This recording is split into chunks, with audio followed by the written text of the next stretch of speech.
प्रभु राम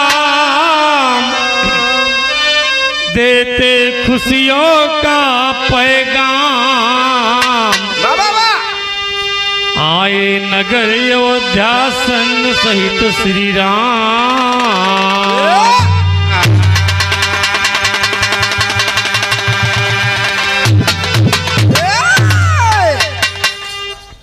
तमाम दलबल के साथ भगवान आए।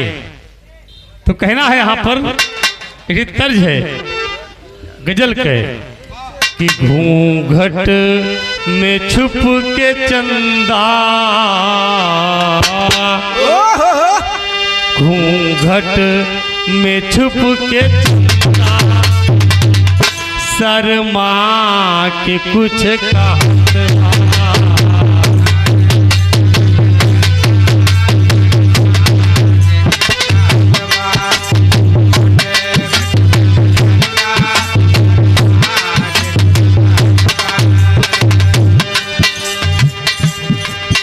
यही दर्ज है, लेकिन विरह में भाव है।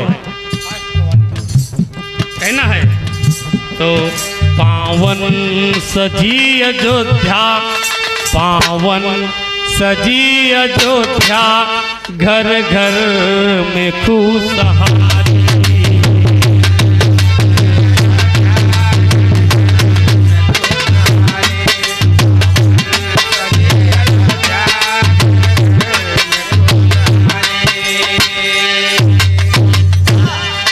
दीपक जले है घी के, घर घर मने दिवाली।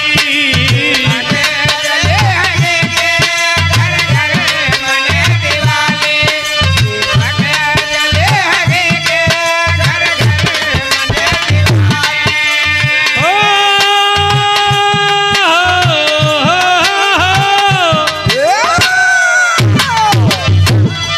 दीपक जले है घी के, घर घर जले दिवाली।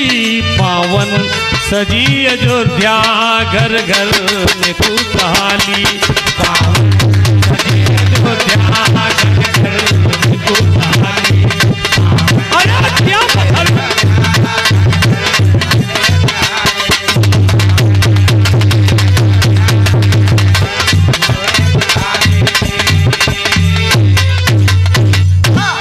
कहना है कि पावन सजी अयोध्या, घर घर में खुशहाली, और दीपक जले हैं घी के, तब से मने दिवाली। क्या बात है, तेरी में भाव देना पड़ा।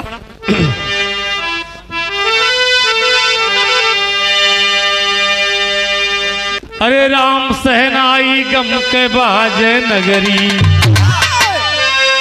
हो सहनाई गम के बाजे नगरी। अरे चलबे भालू बानर प्रभु का शीश झुकाई। सहनाई गम के बाजे नगर, भालू बानर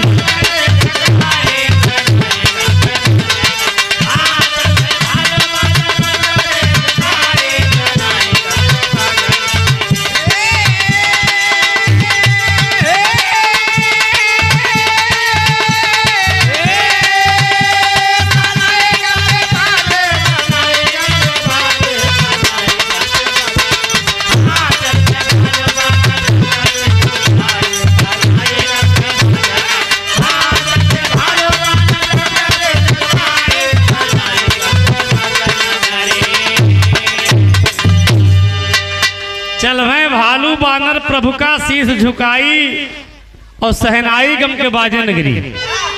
तब बाबूजी भगवान राम से सब लोग विदा हो, फिर कहे प्रभु अब आप ही रात पार देखा, हम सब अपने वतन के जाबे, हमके जाए दिया। और सब लोग तो चला गए, लेकिन हनुमान जी जो बाल ब्रह्मचारी रहे, इनका जाए में बड़ा कष्ट होता है। कहा प्रभु हम कहाँ जाई? अरे हम कहाँ जाई प्रभु? आप परम सम्मानित रवि सिंह जी, श्रवण आर्मी के अध्यक्ष हैं आप, नसीरपुर से, ब्लॉक सांगीपुर, ये आपकी तरफ से 100 रुपये का पुरस्कार आया है। बहुत बहुत नमस्ते प्रणाम भैया के। तो हनुमान जी बाबू जी प्रभु से बोलत हैं, क्या कहा थी? चौक में भाव लगत है, हनुमत कहाई कि हम कहाँ जाई, तू ही बाप यौ माई जी।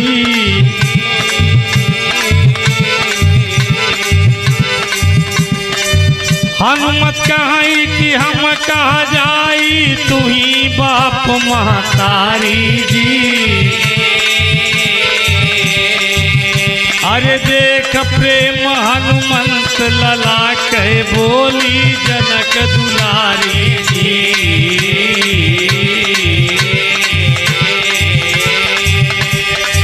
माया कई एक खंजरी संभवली, कहीं खासियत सारी जी। कहें याद करब तब बिना बजाए, अरे याद करब तब बिना बजाए, बजी खंजरिया प्यारी। याद करब तब बिना बजाए, बजी खंजरिया प्यारी।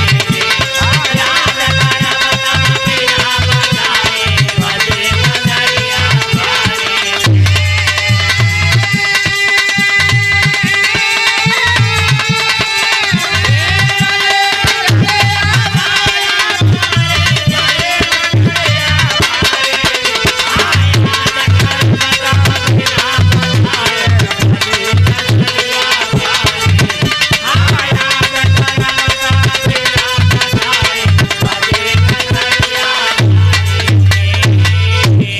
हे बाबूजी, हनुमान जी की आंखों में आंसू आ गए। कहे प्रभु हम कहाँ जाइए, हम कहाँ जाइए, यहाँ पे हमार बाप है, यहाँ पे हमार महतारी है, बताओ भगवान।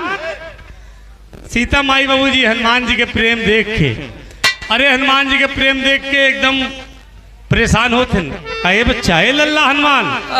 हाँ माई। कहे तू परेशान दिन हुआ, एक टेम खजड़ी देते ही आपका, एक खजड़ी हम देते ही, और जब हम याद करवे आपका तो ये खजड़ी बिना बजाए बाजे, तब जान जाए कि सीता मैया आपका याद करती हैं। हनुमान बाबूजी किसी तरह से अपने मन को मना करके चलते हैं। तो कहना पड़ा उड़ान में, चल भय हनुमत शीस झुकाई। नमस्ते। अरे चल भय हनुमत शीस झुकाई, अरे सोचे मिलम अंजनी माई हो, अरे राम सहनाई गम कह बाजे नगरी। हमरो बीरताई पे लई है गले लगाई, सहनाई गम कह बाजे नगरी। हमरो बीरताई पे लई है गले लगाई,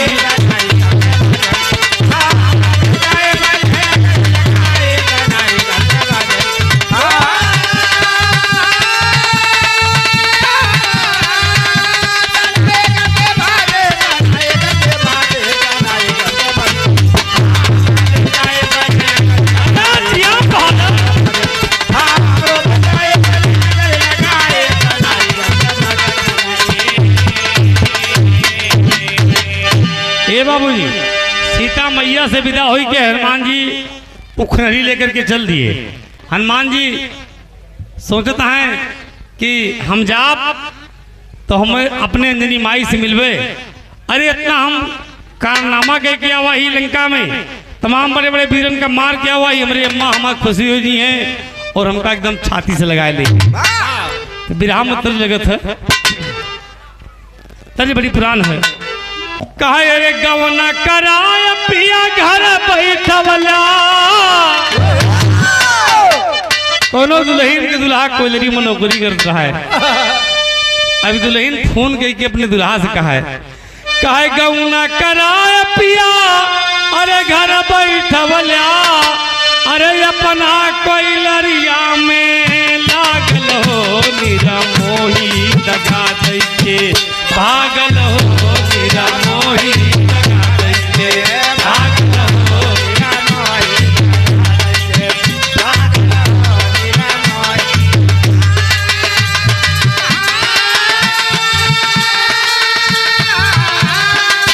भागल हो अरे भागल हो निरा मोहिया दगा दै के भागल हो निरा मोही दगा दै के भागल हो निरा मोही दगा दै के। लेकिन यहाँ जब हनुमान जी पहुंचे तो अंजना माई बुढ़ाए गए हैं। अरे आंखी से कम दिखात है, हनुमान जब पहुंचे तो कहना है, अरे हनुमत छुआए बूढ़ी माई के चरणवा, अरे हनुमत छुआए बूढ़ी माई के चरणवा,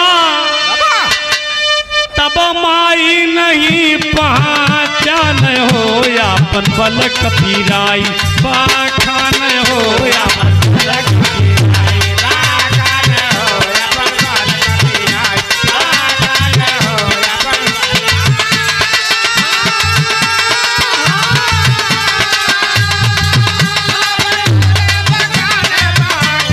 हो अपन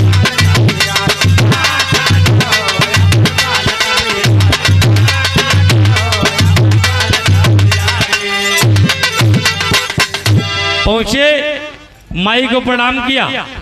अरे माई पहचान नहीं रही है। कहा माई, अरे हम हनुमान जी, अरे आपके बेटवा हनुमान। माई हनुमान कहे हनुमान कहे फिर, अरे कहा माई, अरे हम लंका में गए माई, वहां तमाम बड़े बड़े वीरन का मार डाले। कहा है अपने मोहे बाबूजी माई के सामने बखान करत हैं। क्या कहे, कहे भुजबल कहे माई बजल हमारे डंका, भुजबल कहे माई बजल हमारे डंका, भुजबल कहे माई बजल हमारे डंका। अरे माई, अरे तोहार बटवा हनुमान देश से बाहर विदेश में जाकर के, अरे ये भुजबल का डंका बज गया। भुजबल कहे माई बजल मोरे डंका, और माटी में मिलाई देली सोनवन का लंका, माटी में मिलाई देली सोनवन का लंका, माटी में मिलाई देली सोनवन का लंका। इंद्रजीत कुंभकर्ण बड़े बड़े योद्धा, इंद्रजीत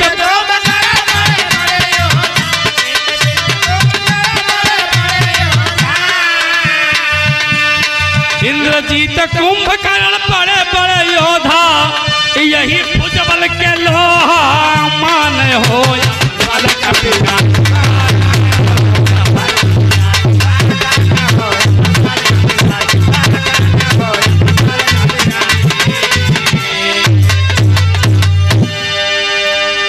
अरे तमाम बड़ुआ हनुमान जी अपन बड़ाई अपने मातारी के सामने करत हैं। तब तक अंजनी माई बोल पड़ी। कहा है, अरे ये बतावा था कि हम देश से बाहर विदेश में जाके अपने बाहुबल के झंडा गाड़ के आवा ही, लेकिन अंजनी माई आज हनुमान जी के बड़ बोलापन देख के बोला थी कि बेटा दूधवा, अरे बेटा दूधवा के लाजिया डुबाई देला हो, बेटा दूधवा के लाजिया डुबाई देला हो, बेटा दूधवा के लाजिया डुबाई देला। अरे जहिया मेघनाथ रण में बंधाई देला हो, अरे जहिया मेघनाथ रण में बंधाई देला हो, तो बेटा दूधवा के लाजिया डुबाई देला हो।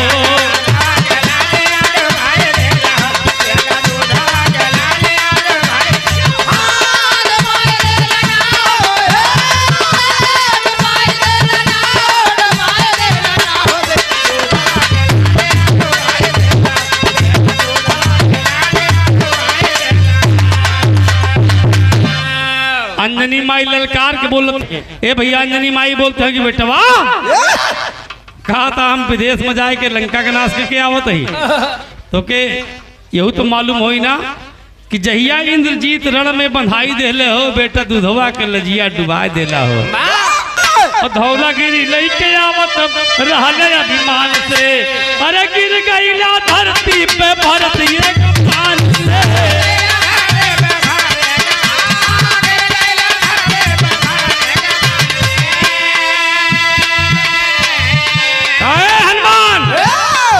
जब लक्ष्मण को शक्तिवान लगा था, धौलागिरी पहाड़ों लेके आवत रसुसेन बैन सहित और भरत बाबूजी अनजाने वो तीर मारे, अब लेके हाड़ पहाड़ सब नीचे गिर गया। कहा जब गिर गया तब बाबूजी वही भरत अपने बड़वा पर रख के तो के जब घसीट के फिर से मरले तो जाए के पहुंचा हुआ और बनता अपने आप का बड़का बलिवान।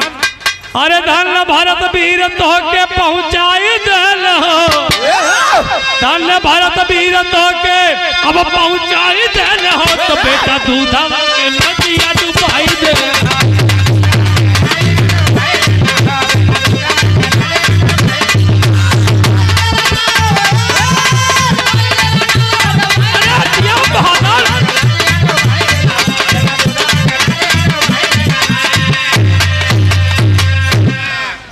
बाबूजी तमाम बात अंजनी माई बोल दी हनुमान जी के कि हमारे लड़का हमारे सामने आप बड़ुआ झोंकता है। तो आज की दुर्दशा भाई तोरे भगवान राम का बताई हम भगवान राम के बारे में क्या बोलत हैं। अरे शान कुल बोर दिए कहाँ अंजनी कैसे तोर भगवान शान कुल बोर दिए।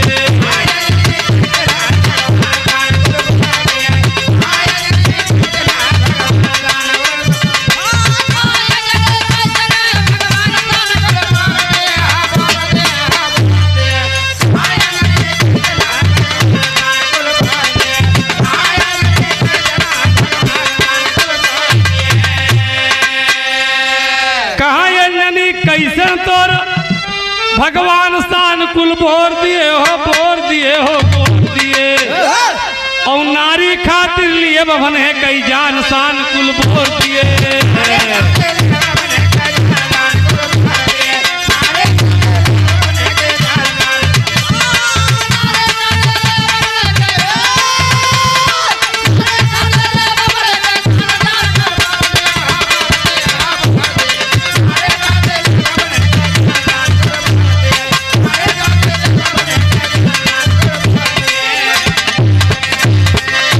देखें आप कहे नारी खातिर लिए बहने कहे जान शान कुल बोर दिए।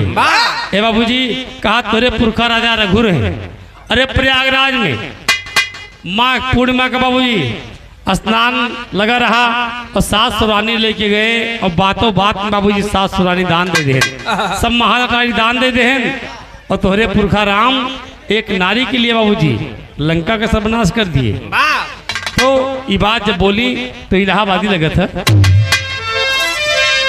कहे रे जमुना के लहरिया में आज बड़ी पुरान है जनाब हैदर अली जुगनू जी गाते थे। क्या गायकी थी वो गावत रहे कहे जमुना के लहरिया में हई नावरिया डगमगाए रे जमुना के लहरिया में।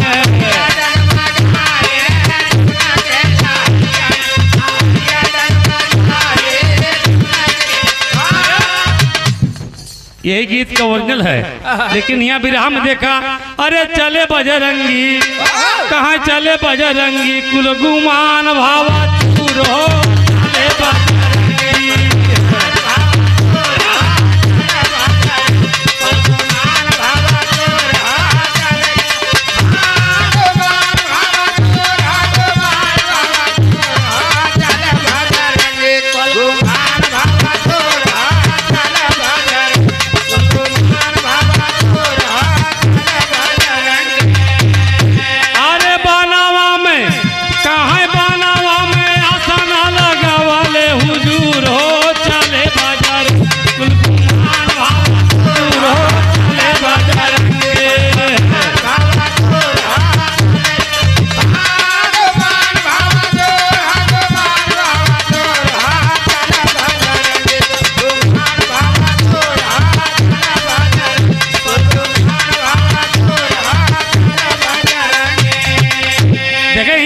अरे माई से ताना पाए के बाद हनुमान जी बाबूजी एक जंगल में आए। जंगल में आए जो सीता मैया खंजड़ी दे रही कि ये हनुमान जी ये खंजड़ी के ले जाए। जब ये खंजड़ी अपने आप बाजे लगे समझ जाए कि हम याद करते ही आपका। तो हनुमान जी करन का अरे पेड़ावा पैटांगे हनुमान जी खंजड़िया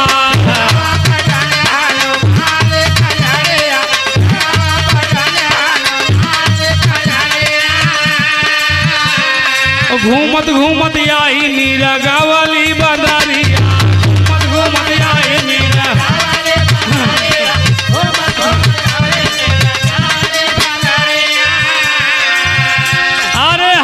हनुमत के कहे हनुमत का देख चढ़ा इसका कई सुरूर रे चले बजरंगी कुल गुमान भवा चूर हो।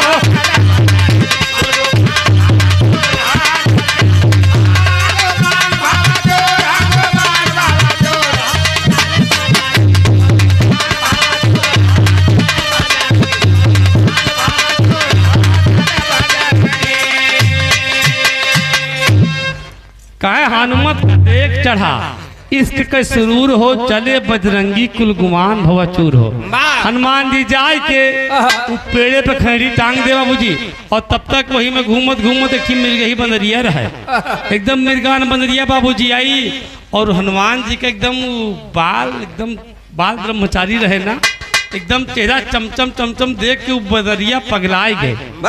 ओका हनुमान जी से इश्क होइगा और जब हनुमान जी से इश्क होइगा तो का कहे ए हो दिलदार बंदरिया के मतलब वो मशीन आवा होता है का कहे ए हो दिलदार यार फेरा नाना जरिया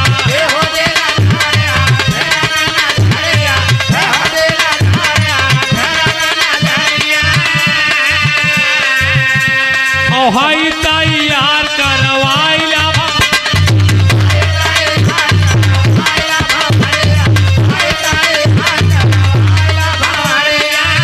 कहाँ हो जाए अरे हो जाए साधी मजा मिले भरपूर हो चले बजरंगी तम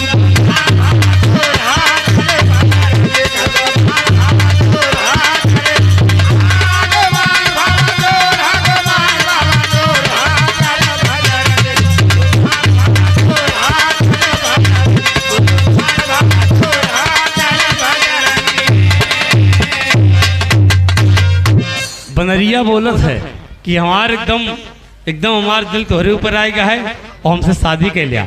अरे हमसे शादी कर लिया एकदम फुल मजा मिली मैं कोनो संकोच जिन कर और हनुमान जी वो एकदम बाल ब्रह्मचारी हमेशा प्रभु राम जानकी के भक्ति भाव में डूबा रहे बाबूजी। तो हनुमान जी लेटा है बाबूजी हनुमान जी के तन को असर नहीं पड़त है। हाँ हनुमान जी के तन को असर नहीं पड़त है तो एकदम लेटा है वही बंदरिया जाए के बाबूजी कतो ये हमू से पूछ सट आवे कतो ये हमू से पूछ सट आवे तो बिरहम उत्तर जगत है। ये हमार माता बहन लोग के गौ नहीं आए और खास तौर से के लाल जी लहरी गावत रहे। कहना है कि अरे उड़त चिड़ैया कहे उड़त चिड़ैया कहे मारा बेई मनाऊ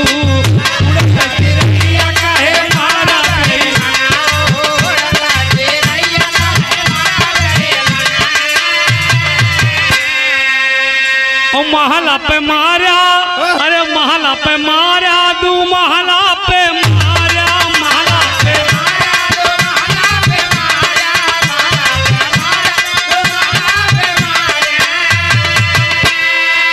कहे रे महला पे मारा अब तू महला पे मारा तो खिड़की कहे खिड़की के बीच कहे मना खिड़की के बीच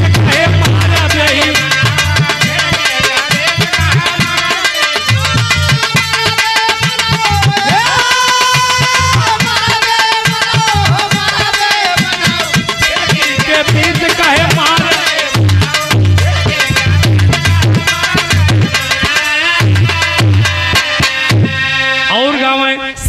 पे मारा अरे सुपेती पे मारा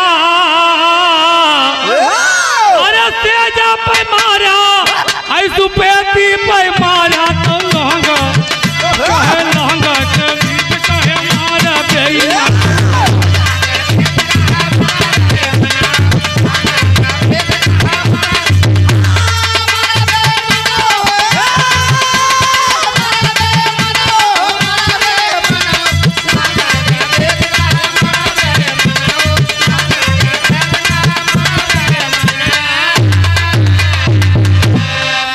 सगर बानर वही बोला वही बनरिया सगर बानर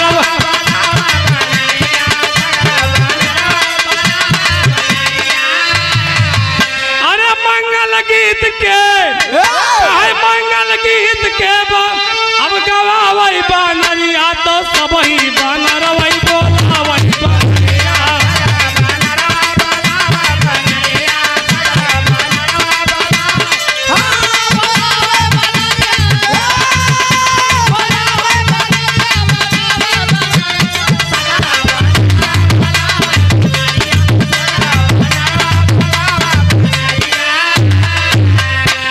अरे वो जाए के जंगल में बाबूजी वो मृगौली बनरिया जाए के तमाम जंगले भरे के बानर इकट्ठा कैलिस कहीं का मतलब है, कहीं हमारी शादी होता, कहीं कैसे के हनुमान जी से। हनुमान जी का कुछ पता ही नहीं, थका मांदा बेचारे सोवत हैं, लंका पे जीत के आवर है ना, सो रहे हैं बाबूजी। बनरिया मन ही मन भगवान हनुमान जी के बाबूजी अपन दुल्हा मान ले और तमाम बनरिया बानर भालू सब इकट्ठा करी जंगले में। तो कहे हैं कि शादी होता है, तमाम बनरिया लोग मिल के अरे मृगौली का सब सागरा नहावाई मृगौली अब दुल्हन बने।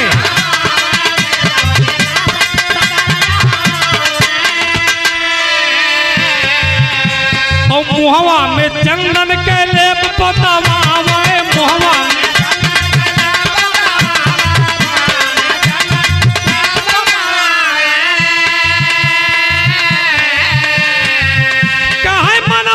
सपना अरे मनवा में सपना सजावई बनरिया तो सब ही बनरवई बोलावई बनरिया।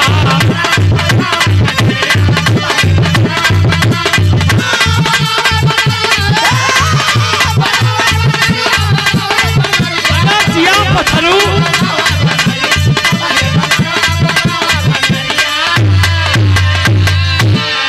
तमाम भालू बानर के साथ एक बढ़िया सगरा वगैरह न हुआयन और मोहे में चंदन वंदन के एकदम पुताई करवा दे तनी के बनरिया गोर हुई के और आई सबके साथे में आई हनुमान जी सोवत हैं तो यामुन से जगावे कतो यामुन से जगावे तो हनुमत न जागे उ कतना जगावे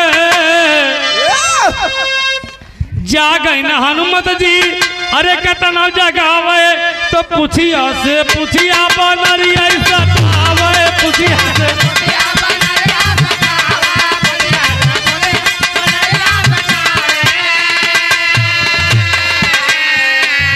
अरे टाका से टाका वो टाका से टाका भिड़ा वही बनरिया तो सगरा बनरवा बोला वही बनरिया।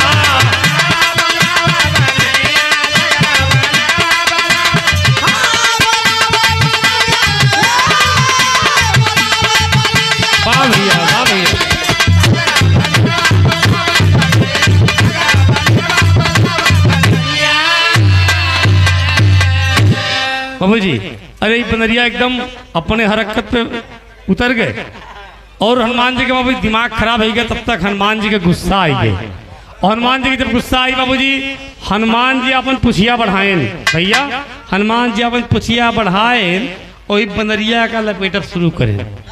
लपेटे 3-4 दिन जब लपेट पाए हनुमान जी और लपेट पाए तो जोर से झटके 2-3 बारी घुमाए के छोड़ दे बाबूजी। ये बनरिया ससुरी जाएगी गिरी अयोध्या में जाएगी गिरी हैं। जब अयोध्या में गिरी तो तर्ज लगे थे विरह में कहना है अरे जनती जे जारल जैबू आग में दहेज के पाप नहीं करती है बेटी ससुरा में भेज के। ई तर्जबा लेकिन वो बनरिया जा करके बाबूजी रो रो करके सीता मैया से कहती है कहा माँ क्या कहती है रो रा बनरिया माई सिया से बताई हो हनुमत के साथ होता रहली सगा